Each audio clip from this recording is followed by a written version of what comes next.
84 square kilometers over the entire month. For the Russian army, which used to cover such a distance in a week, this is an obvious slowdown. Deep state analysts note a turning point is brewing on the front line, but behind these numbers lies a very harsh reality. At what cost is this turning point being achieved, and what is really happening? Commander-in-Chief Oleksandr Syrsky described the situation without embellishment or illusions in an interview for 1+1. The enemy continues to conduct a strategic offensive operation. They have a significant advantage in forces, resources and troop numbers and continue to advance along the main operational strategic directions. The number of airstrikes, attack drones and ballistic missiles, unfortunately, is not decreasing. At the same time, thanks to the actions of our troops, detailed operational planning, holding back the enemy on the main axis, increasing the effectiveness of our forces and inflicting greater losses on the enemy in the main sectors of the front where active combat is taking place, we can state that certain signs of their exhaustion are being observed. This is the essence of it all. The enemy is still strong, but they are becoming critically exhausted. It won't be easy, but this quiet turning point at the front is already underway. And right now, our defense forces are systematically cutting off the occupiers' oxygen. Why is Ukraine so persistently isolating Crimea? And is this really preparation for a major ground operation? How real is the threat from the Bryansk region? And is Putin planning to advance on Chernihiv region again? All of this will be discussed in detail next. Be sure to support this video with a like, subscribe to the channel and hit the bell icon. Let's start with the main thing, the front itself, because this is where all the other questions arise about Belarus, about nuclear weapons, and about Russia's mobilization. We already heard about the complexity of the situation and the enemy's advantage in forces at the very beginning. But the word attrition is something the commander-in-chief repeats several times during the conversation, yet not once does he call what is happening a counteroffensive. In his vocabulary, it is called something else, active defense. And of the occupied territories? Well, yes, of course. That is our strategy. We are holding back the enemy on the main fronts. Well, I'll repeat once again that we must not forget that the enemy outnumbers us in forces and resources, and they are conducting an offensive operation, a strategic offensive operation. We are holding back their advance on the main directions of their actions, and we strike where we see that their defense is weak. And of course, we also conduct offensive actions. And thanks to this kind of combined active defense, we are achieving successes. Indeed, in May, the amount of liberated territory exceeded by 100 square kilometers the territory we lost. the figures for May are also confirmed by Deep State.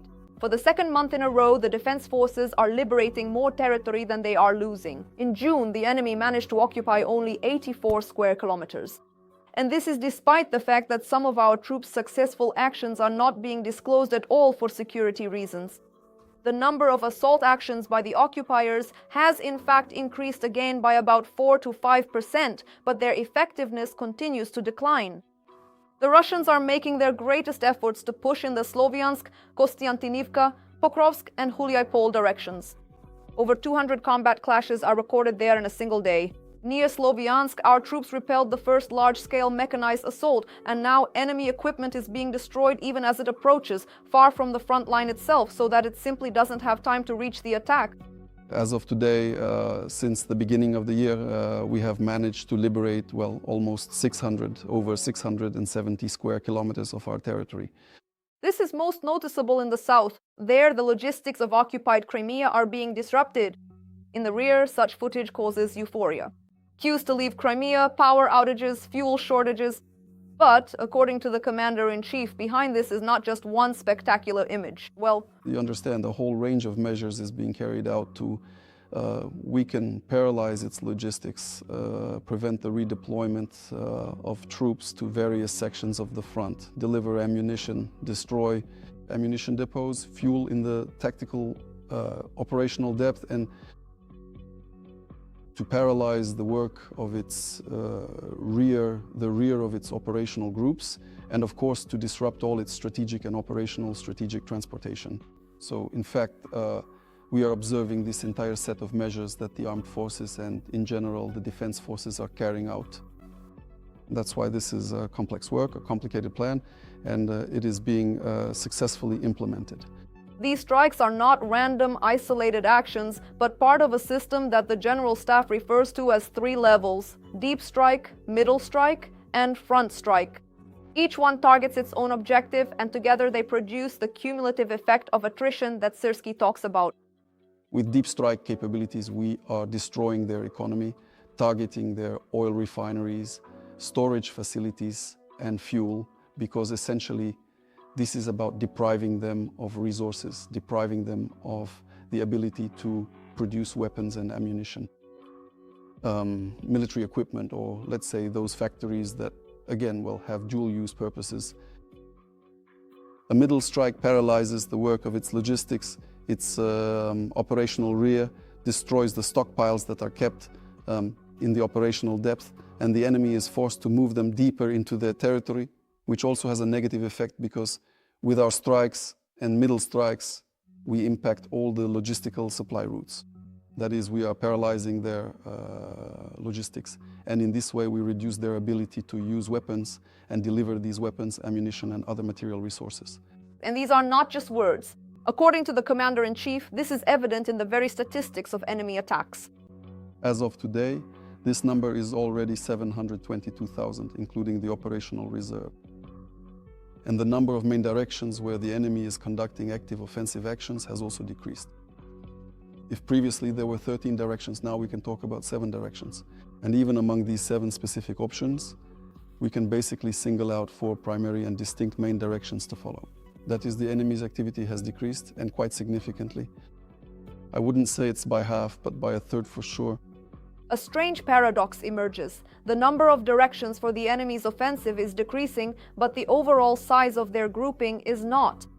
The explanation is simple. The Kremlin is compensating for its losses not with quality, but with sheer numbers of bodies, which it continues to drive to the front at any cost. The question that naturally arises, can we already talk about a turning point in the war? The Commander-in-Chief, as always, is cautious. And here it's important to hear his exact wording, not how it's retold on social media. We continue to destroy them. We are destroying them many times more than we are losing. Yes, we have advantages in some areas. We are indeed conducting offensive actions, and we are doing so successfully. But at the very same time, this is clearly and obviously not nearly enough to constitute a significant turning point. So there are signs of exhaustion, yes, but not a turning point yet.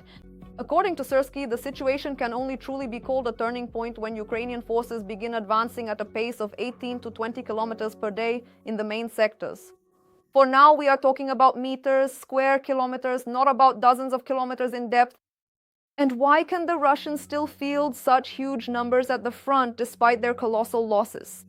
Here, the Commander-in-Chief responds without emotion, sticking strictly to the facts, and this is probably one of the most telling moments of the entire interview. He does have, well, certain problems with staffing his troops, despite the fact that they have increased the average monetary reward for signing a contract, which now on average reaches $21,500 per contract, and in some regions this figure goes up to $60,000. So these are the kinds of measures the Russian authorities are resorting to. They continue to staff their troops with former prisoners. But money and prisoners are not all there is. According to Syrskyi, Russia is already testing something much more alarming, and so far only in one specific region. Currently, measures are being taken in Russia to force people to sign contracts. This ongoing experiment is currently being conducted in the specific Penza region, where the enemy is once again strategically using mobile groups, which are specialized units that gather the local male population and ultimately end up compelling them to sign official military contracts. In other words, this is a coercive method of contract signing. We know that this is an attempt to adapt and test this model, which they plan to spread across the entire territory. A logical question: why not just announce a new wave of mobilization immediately and officially, like they did in 2022? I would be cautious when it comes to the possibility of mobilization. The possibility always exists. I just think that if they do carry it out, it will be as a last resort and most likely after the elections. It is one of the last tools they still have available up their sleeve. This is the main reason why the Kremlin is taking so long to make decisions. The reality of this war is being carefully hidden from Putin. The de-occupation of territories, the isolation of Crimea, destroyed oil refineries, the stalled offensive, all of this, according to Syrskyi, is filtered for years before it reaches the office of the Russian president. But it's impossible to hide this forever. Sooner or later, they will have to choose, either sit down at the negotiating table or escalate the situation.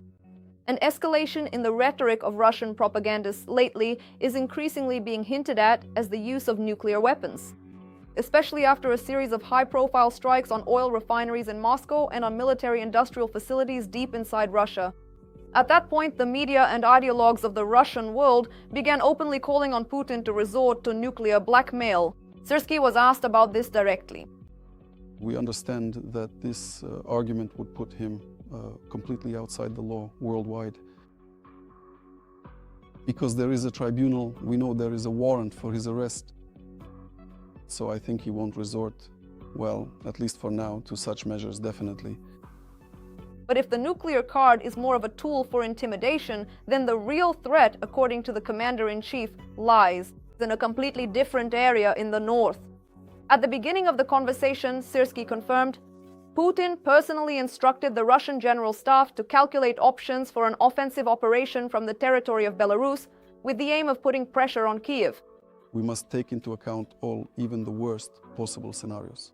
We know that Putin gave an order to the Russian General Staff to calculate different options for conducting an offensive operation, including from the territory of Belarus, which means with the aim of capturing Kiev and with the aim of capturing other territories, and the Russian General Staff has worked out several possible courses of action. But how realistic are these concerns in the current climate? Well, when we take a close look at the gravity of recent geopolitical events, I truly do not believe that the current leadership of Belarus would ever be bold enough to risk using its own sovereign territory again. It seems highly unlikely they would provide their land to the aggressor to be utilized as a primary staging ground for the purpose of conducting a large-scale, coordinated offensive military operation against their neighbors. But Syrskyi calls another scenario much more realistic. An offensive not from Belarus, but from Russia's Bryansk region towards Chernihiv region. According to him, the goal of such a strike is not to march on Kyiv, but rather to advance deeper into the territory and divert part of the Ukrainian forces from key directions. So it's not about capturing the capital, but about stretching our forces along the front. Why has the northern direction long been considered unlikely? It all comes down to geography. Syrskyi explains in detail why this is one of the most difficult areas for any offensive operation. Well, it's a difficult direction for conducting an offensive operation because you're absolutely right, there is a lot of swampy terrain there, which is completely impassable for heavy equipment, suitable only for infantry. There are a limited number of roads. And further, if we take the Chernobyl direction specifically, there is a significant difference in the riverbanks. Moreover, looking at our side of the border, the riverbank here is significantly higher than it is on the Belarusian side. And in fact, if we look at the infrastructure, all the bridges, well, practically all of the major bridges that could potentially be used to move heavy military equipment have now been completely destroyed. So yes, it's a very difficult direction. But then again, the presence of such a remarkably large number of dense forest areas creates, let's say, rather, well, how should I put it? It makes things not exactly comfortable, but perhaps a bit more challenging than one might expect, wouldn't you say? Concealed movement. Decent conditions, yes, for the actions of various sabotage groups and special operations forces. Swamps, destroyed bridges, and advantageous terrain on our side, all of this seriously complicates any attempt at a large-scale offensive with heavy equipment. But the dense forests in this direction, on the contrary, work in favor of special operations forces, who are able to operate in small groups deep behind enemy lines. And apparently they are not just there for observation. So yesterday one relay station was activated. Well, I think they won't be turning them on anymore. Well, physically it won't work. Well, I can't tell you everything. I think they'll realize that it's not something they should do. Let's put it that way. So, as the president said, if Lukashenko doesn't go along with this, we have our own tools for this. Are you, in principle, ready to use these measures? You know, many of the questions you're asking are quite interesting. We have a lot of resources, we have experience, we have trained teams. As for the North, a question that directly connects Belarus and Russia into a single logistical system. I think they were discussing a very difficult situation that has developed now.